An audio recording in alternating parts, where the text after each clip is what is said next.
부모 공경의 참된 의미, 진정한 의미란 제목으로 하나님 말씀 함께 나누고 기도하도록 하겠습니다. 자, 오늘은 어버이 주일입니다. 그래서 다음 세대와 이렇게 함께 예배를 드리게 되었습니다. 특별히 오늘 말씀은 부모님을 공경하는 것에 대한 말씀이 되겠습니다. 이 사도 바울이 부모님을 공경을 하면 잘 되고 땅에서 장수한다, 이런 말을 합니다. 즉 이제 우리가 부모님을 공경을 하면 이 세상에서 굉장히 성공적인 삶을 살 수 있다라고 말하는 겁니다. 그래서 오늘 성공하고 싶은 청년이나 우리 학생들 이 말씀에 잘 귀를 기울이시기 바랍니다.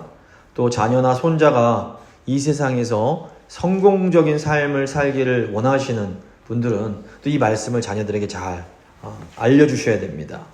자, 오늘 이 부모 공경의 진정한 의미가 뭔지 한번 함께 생각하겠습니다. 세 부분으로 나눠서 말씀 나눌 텐데, 첫 번째 부모 공경의 의미, 두 번째 부모 공경이란 계명을 주신 목적, 그리고 세 번째 그러면 어떻게 우리가 이 부모님을 잘 공경할 수 있는지, 이 세 가지 생각해 보겠습니다. 첫 번째, 부모 공경의 의미입니다. 부모님을 공경하라, 이 말씀은 권위 존중과 아주 밀접한 관련이 있습니다. 먼저 이 권위라는 단어를 생각해 보겠습니다. 권위가 무엇입니까? 영어로 authority라고 하는데, 이 복음서 보시면 예수님께서 예루살렘 성전에 들어가셔서 장사하는 사람들을 다 이렇게 내쫓아버리십니다. 이때 성전에 관련된 모든 권한을 가지고 있던 유대교 지도자들이 화가 나서 예수님을 찾아옵니다. 이때 이제 유대교 지도자들이 예수님에 대해서 이 권위에 대해서 질문을 합니다. 마태복음 21장 23절을 보시면 예수께서 성전에 들어가 가르치실 때에 대제사장들과 백성의 장로들이 나와 이르되 네가 무슨 권위로 이런 일을 하느냐, 또 누가 이 권위를 주었느냐, 이렇게 묻습니다. 이 사전적인 의미로 권위란 명령을 내리고 어떤 결정을 하고 복종을 강요할 수 있는 권한 또는 권리를 말합니다. 이 권위는 본질적으로 다스림, 통치와 관련이 있습니다. 그러니까 유대교 지도자들이 예수님께서 무슨 권리로 자기들을 이렇게 다스리려고 하는지를 질문을 했던 겁니다. 근데 예수님께는 우리를 다스리실 수 있는 권위가 있었습니다. 예수님을 만난 사람들은 예수님이 그런 권위를 가지고 계시다는 것을 그냥 알 수가 있었습니다. 마태복음 7장 28절 29절 보시면 예수께서 이 말씀을 마치심에 무리들이 그의 가르치심에 놀라니 이는 그 가르치시는 것이 권위 있는 자와 같고 그들의 서기관들과 같이 아니함일러라. 우리 하나님은 온 세상을 창조하고 다스리시는 분입니다. 그러므로 만물을 다스리는 궁극적 권위가 하나님께 있습니다. 그래서 이 세상에 존재하는 모든 권위들은 다 하나님으로부터 오는 겁니다.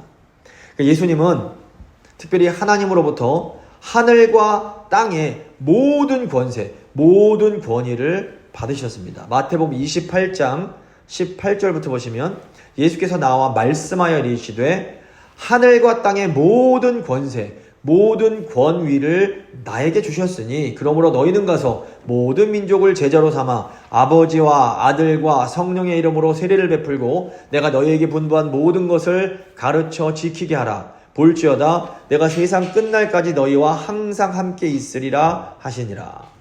그러니까 예수님께서 제자들에게 이 명령하셨는데 이 명령은 그리스도인 부모님들에게도 주어진 겁니다. 그러니까 예수님은 부모들에게 자녀를 다스리고 주의 말씀을 가르치라 명령을 하십니다. 그러니까 부모는 하나님으로부터 자녀들을 다스릴 수 있는 권위를 부여받았습니다.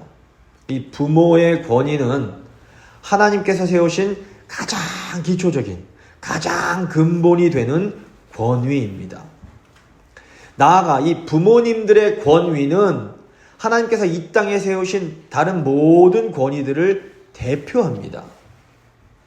그러므로 부모를 공경하라라는 이 명령은 단순히 부모님 말씀에 순종하라는 것 그 이상의 의미가 있는 겁니다. 로마서 13장 1절 보시면 각 사람은 위에 있는 권세, 즉 권위들에게 복종하라. 권세는 하나님으로부터 나지 않음이 없나니 모든 권세, 모든 권위는 다 하나님께서 정하신 바라. 다 하나님이 세우신 거라는 겁니다. 그러니까 부모님을 공경한다라는 것은 하나님께서 세우신 모든 권위들을 존중하는 것을 의미합니다. 그리스도인들은 하나님이 세우신 모든 권위들을 존중해야 됩니다.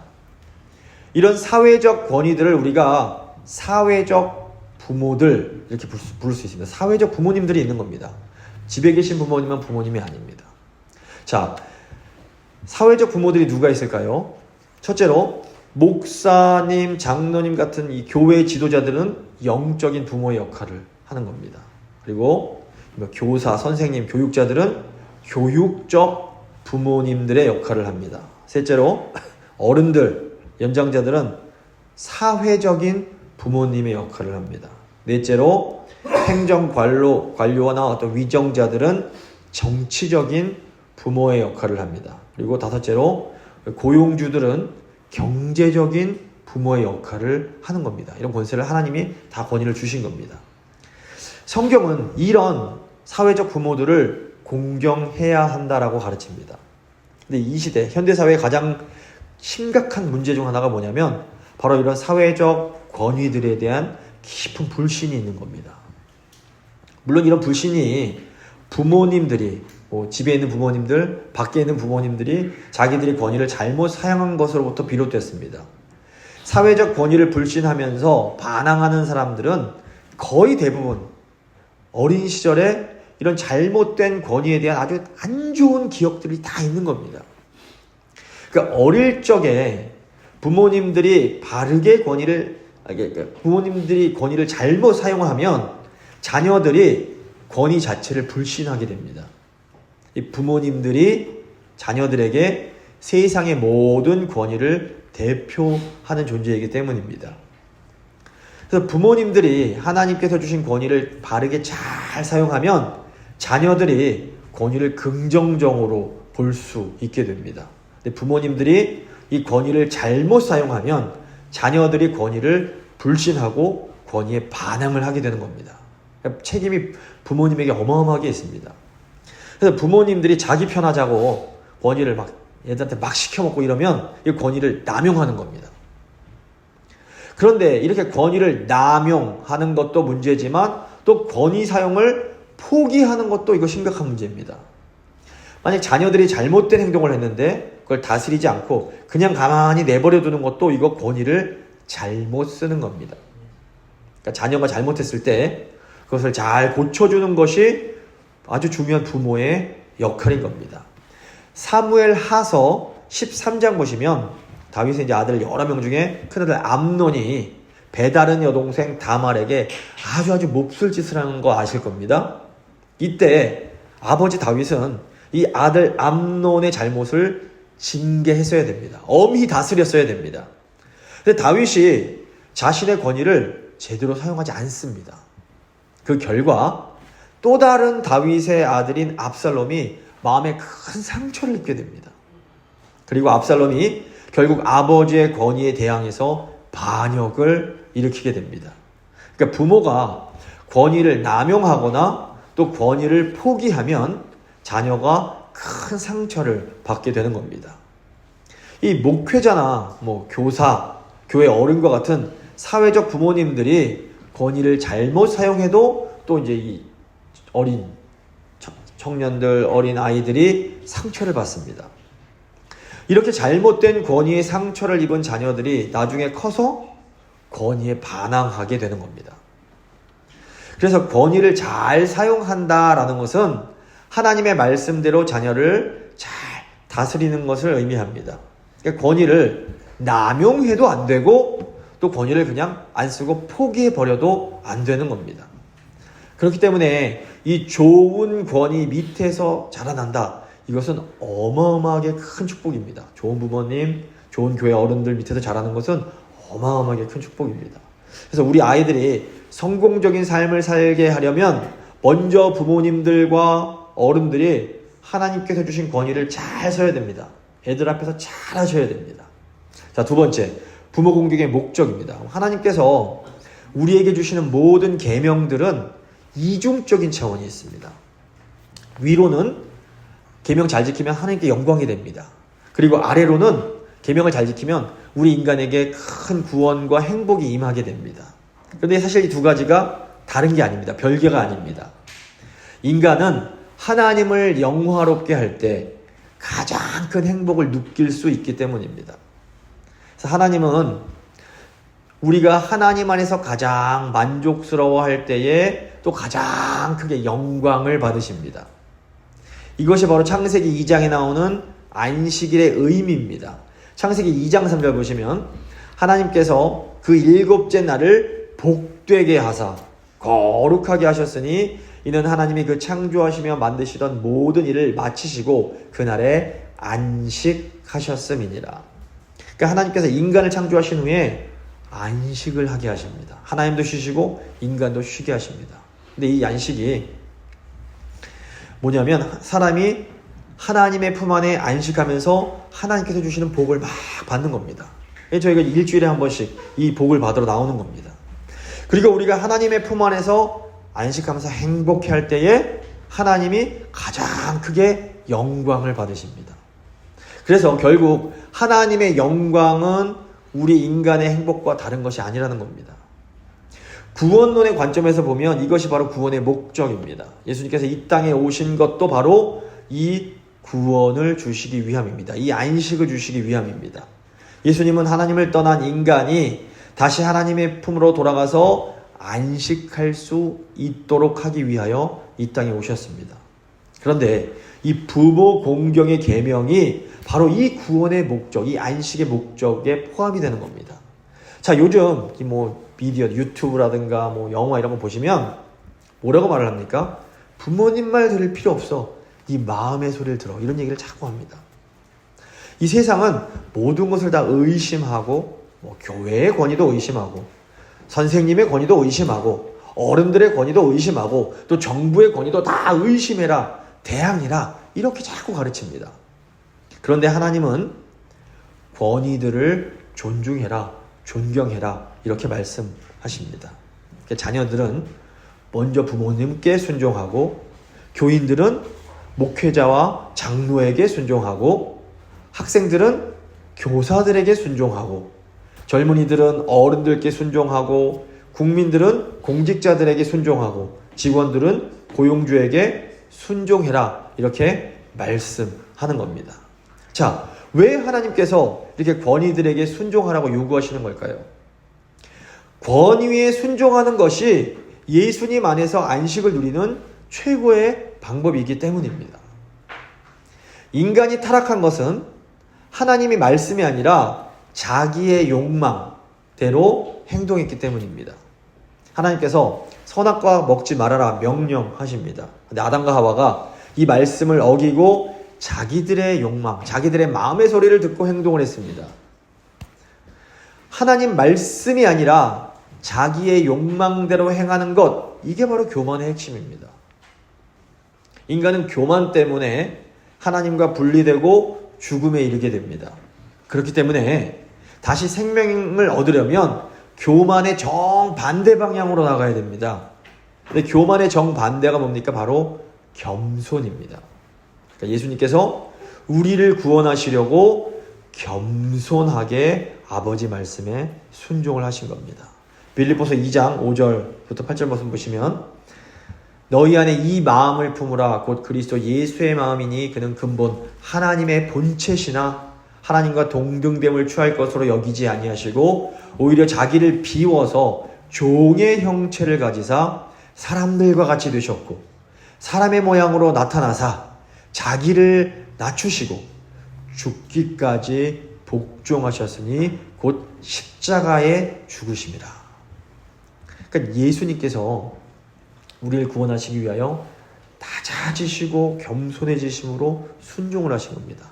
그러니까 예수님이 자기를 부인하십니다. 예수님께서 자기의 욕망을 따르지 않고 죽기까지 하나님 뜻에 순종을 하신 겁니다. 예수님의 이 겸손한 순종을 통해서 우리가 구원을 받았습니다.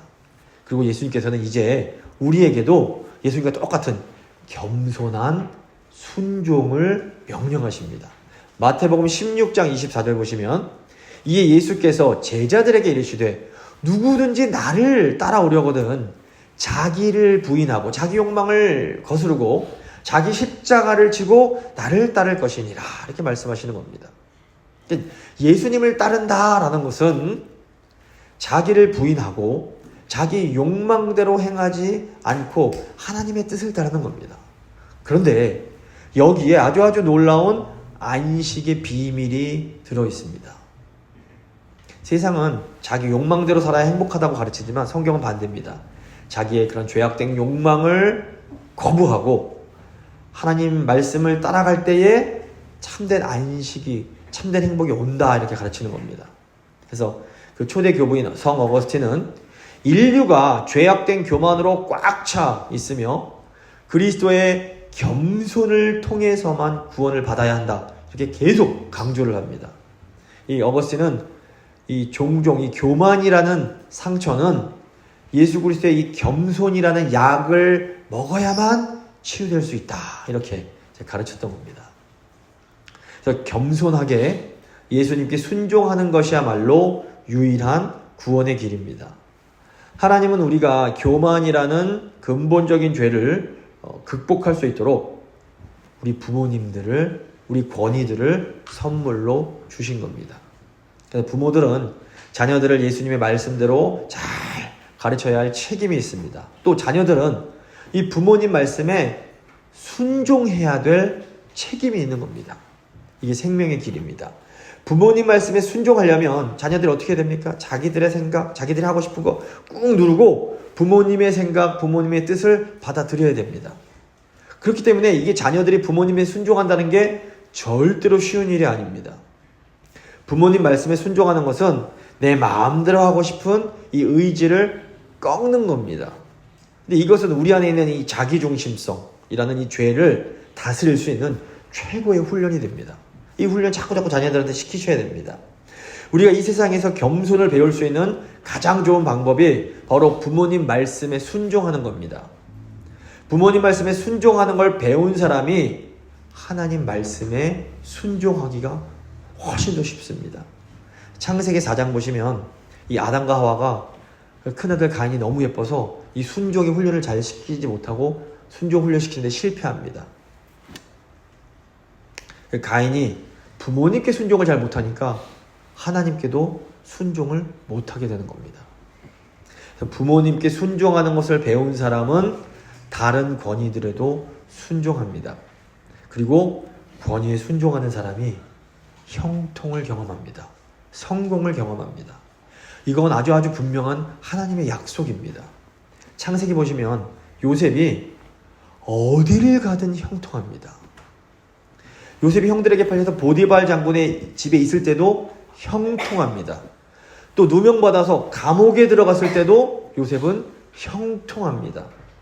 이 형통의 비결이 바로 권위에 대한 순종에 있었습니다. 요셉이 아버지 품에 있을 때 이 순종을 철저하게 훈련을 하는 겁니다. 창세기 37장 13절 보시면 그러니까 아버지 이스라엘이 요셉에게 이르되 너희 형들이 세겜에서 양을 치지 않느냐 너를 그들에게로 보내리라. 요셉이 아버지에게 대답하되 내가 그리하겠나이다. 순종입니다. 요셉이 열심히 가서 아버지께 순종을 합니다. 요셉은 기본적으로 이 권위에 대해서 순종하는 것이 몸에 그냥 이렇게 훈련이 되어 있던 그런 사람이었습니다. 그러니까 나중에 보디발 장군을 섬길 때도 순종을 통해서 형통을 누립니다. 또 감옥 들어가서 간수장 밑에 있을 때도 순종을 통해서 형통을 누립니다. 또 나중에 바로를 섬길 때에도 순종을 통해서 어마어마한 형통을 누리게 되는 겁니다. 그래서 부모님을 공경하는 것은 이 땅에서, 이 세상에서 잘 되고 형통하는 비결입니다. 그래서 권위를 존중하는 것은 안식을 누리고 세상적으로도 성공하는 최고의 방법이 됩니다. 이거 꼭 기억하셔야 됩니다. 이제 마지막, 그렇다면 우리가 어떻게 이 부모 공경을 실천할 수 있을까요? 자, 부모님을 공경하고 권위를 존중하는 두 가지 방법이 성경에 나옵니다. 하나는 순종을 통해서이고 또 다른 하나는 불순종을 통해서입니다. 자, 먼저 우리는 순종을 통해서 권위를 존중할 수 있습니다. 이 순종할 때에는 즉시 기쁘게 순종을 해야 됩니다. 우리가 순종할 때는 기쁜 마음으로 해야 됩니다. 기쁜 마음으로 순종한다라는 것은 적극적이고 주도적으로 순종하는 것을 말합니다. 물론 이 순종이란 것이 내 뜻과 달라도 해야 하는 것이기 때문에 때로 기쁜 마음으로 하기 어려울 때가 많습니다. 그래도 적극적으로 순종하는 습관을 들여야 됩니다. 이때 이제 도움되는 게 바로 이 즉시라는 단어입니다. 즉시 순종하는 겁니다. 우리가 순종하려면 뜸 들이지 말고 즉시 순종해야 됩니다. 우리가 뜸을 들이다 보면 우리 마음이 변합니다. 자녀들이 부모님께서 뭐 해라 말씀하시면 즉시 순종하는 거 연습해야 됩니다. 복음서 보시면 예수님께서 제자들 부르실 때 제자들이 즉시 순종해서 예수님 따라갑니다. 순종은 머리로 하는 게 아니라 몸으로 하는 겁니다. 몸이 움직이는 겁니다. 내가 조금 있다가 해야지 하다 보면 결국에는 못하게 될 때가 많습니다. 그러므로 하나님께서 순종해라 딱 마음 주시면 즉시 몸을 움직여야 됩니다. 창세기 22장 보시면 하나님이 아브라함에게 네 아들 이삭 바쳐라 명령하십니다.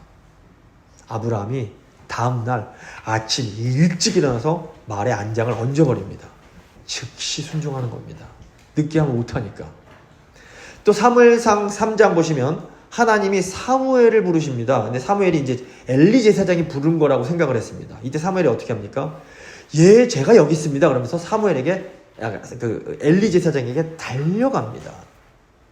즉시 순종하는 겁니다. 이 사람들의 공통점이 뭡니까? 이 즉시 순종하는 사람들은 하나님에게 귀하게 사용을 받습니다. 물론 순종에 있어서 가장 중요한 건 마음입니다. 그런데 이 순종의 마음이 즉시 행동으로 이어질 때 순종의 열매가 생겨납니다. 그러니까 어차피 순종하실 거라면 즉시 기쁘게 순종을 하셔야 됩니다. 그래서 세상에서도 성공하는 분들을 보면 즉시 기쁘게 순종하는 걸 볼 수 있습니다. 예를 들어서 이 상사가 어떤 거 이거 좀 해라 하나를 시킵니다. 근데 그 사람이 둘을 하고 셋을 해버립니다. 얼마나 예쁘겠습니까? 윗사람은 이렇게 적극적으로 즉시 기쁘게 순종하는 사람을 좋아할 수밖에 없습니다. 요셉이나 다니엘이 세상에서 형통할 수밖에 없었던 이유가 바로 이겁니다. 근데 요즘 많은 사람들이 그냥 딱 시키는 일, 딱 해야 되는 일만 하려고 할 때가 많습니다. 그런데 정말로 성공하고 싶으면 즉시 기쁘게 주도적으로 일을 해야 됩니다. 어릴 적에 즉시 기쁘게 순종하는 태도를 몸에 딱 익힌 그런 아이는 나중에 커서 뭘 해도 잘하고 성공할 수가 있습니다.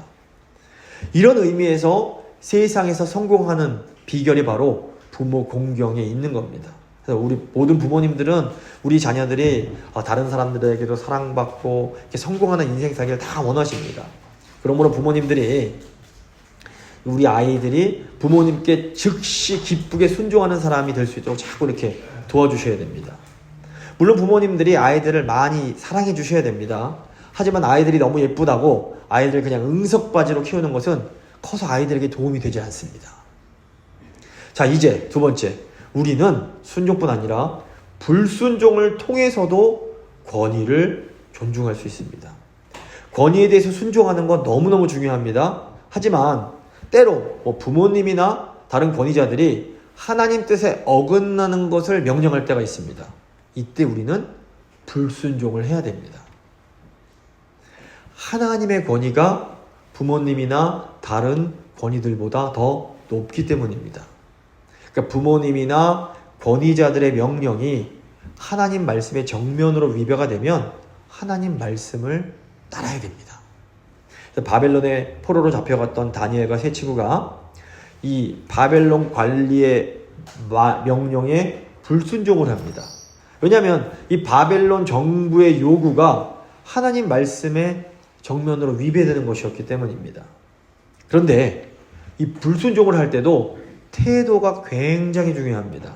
다니엘서 1장 8절과 9절 보시면 다니엘은 뜻을 정하여 왕의 음식과 그가 마시는 포도주로 자기를 더럽히지 아니하리라 하고 자기를 더럽히지 아니하도록 환관장에게 구하니 하나님이 다니엘로 하여금 환관장에게 은혜와 긍휼을 얻게 하신지라. 자, 다니엘이 지금 권위의 말에 불순종할 때도 예의 바르게 행동을 합니다. 이런 다니엘의 공손한 태도가 권위자의 마음을 감동을 시키는 겁니다. 그러니까 부모님 말씀이 하나님 뜻과 어긋날 때 교회 가지 말아라, 예수 믿지 말아라 이런 말씀하실 때는 자녀가 불순종할 수밖에 없습니다. 하지만 이때에도 자녀들은 왜 그러는 거예요? 싸우는 게 아니라 공손하게 예의 바르게 불순종해야 되는 겁니다. 창세기 43장에서 가뭄이 이제 임했을 때 요셉의 형들이 이제 두 번째로 애굽에 식량을 얻으러 가야만 했습니다. 이때 아버지 야곱이 막내 아들 베냐민을 못 데려가게 합니다. 너무 소중하니까. 이때 이제 넷째 아들 유다가 자기의 생명을 담보로 걸고 아버지를 잘 설득을 합니다. 그러자 아버지가 이제 베냐민 데려가는 것을 이제 허락을 해주십니다. 그러니까 우리가 때로 어쩔 수 없이 이제 부모님이나 권위 있는 분들에게 불순종을 해야만 할 때가 생깁니다. 이때 공손한 태도가 매우 중요합니다.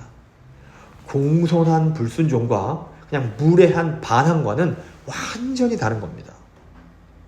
평소에 즉시 기쁘게 순종하던 사람이 어느 순간 갑자기 공손하게 제가 그건 못하겠습니다. 불순종을 하면 어떤 권위자도 그 사람을 쉽게 무시하지 못하는 겁니다.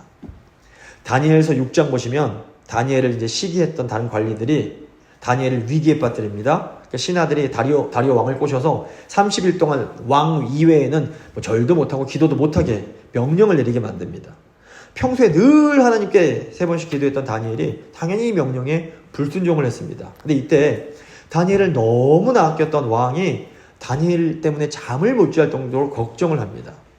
그리고 하나님께서 사자굴 에서 다니엘을 구원해내시자 다리오 왕이 다니엘을 음해했던 다른 신하들을 사자굴에 집어 던져버립니다.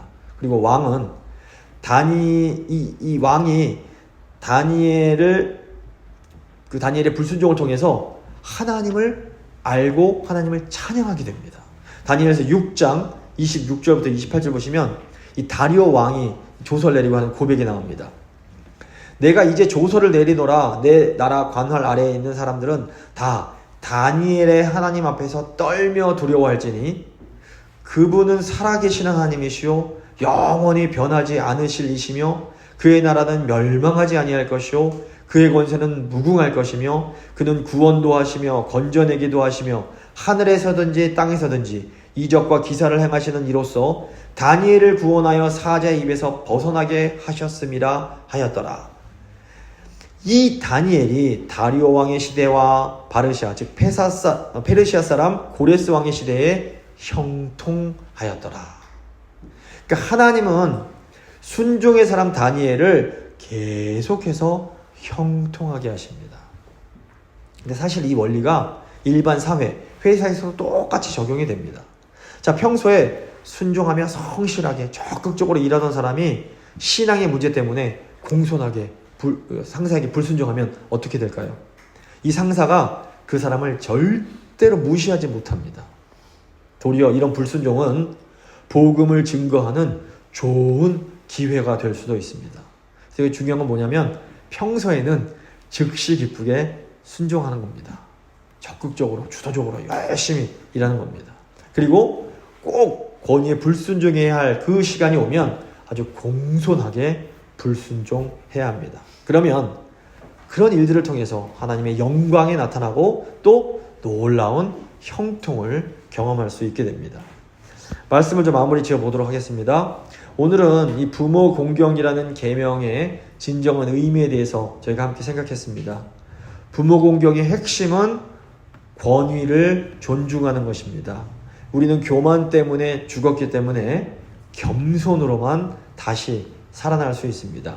우리는 부모님께 순종함으로 우리 예수님의 겸손을 배울 수 있습니다.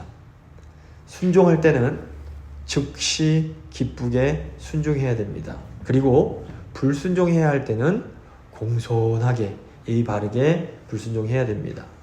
부모님을 공경하고 하나님께서 주신 권위들을 존중함으로 하나님이 약속하신 놀라운 형통을 경험하는 우리 모두가 될 수 있기를 간절히 바랍니다. 잠시 믿음